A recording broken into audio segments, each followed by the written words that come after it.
肺炎疫情持续延烧，台南市政府展开防疫对策，为即麦开始启动户外车公窗口，降低人流群聚的风险。伫开办第一日，伫市府二楼户外走廊上，会当看到各局式、架式的临时柜台，让市民伫咧开放空间车公，预防疫情扩散。我们把所有的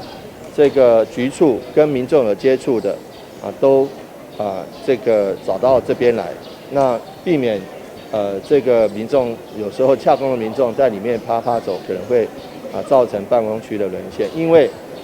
双北的疫情已经很严重，北部的疫情也蛮严重的。那现在其实我们又没有边境管制，我们都是同船一命的，同舟一命的。所以当昨天大家也看到了，有许多北部的人纷纷南漂，那南漂过来，我们也没有办法去筛检，所以说这一点坦白讲是很脆弱的。所以说我们要做好自己的防范，就是说我们办公大楼要保持这个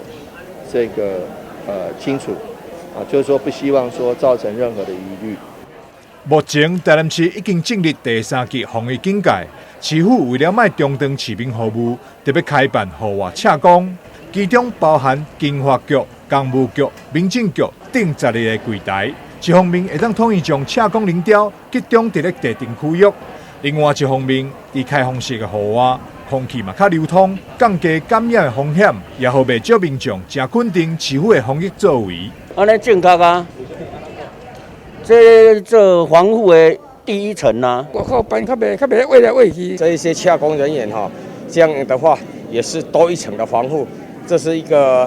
超前部署的好动作。市长透早进行的视察当中，大部分的民众反应拢真赞同，并学了除了实验者以外，设立这款的空间，让大家减少感染风险，大家做伙防疫，期待台湾早日走出疫情。台南新闻张硕维、刘品言采访报道。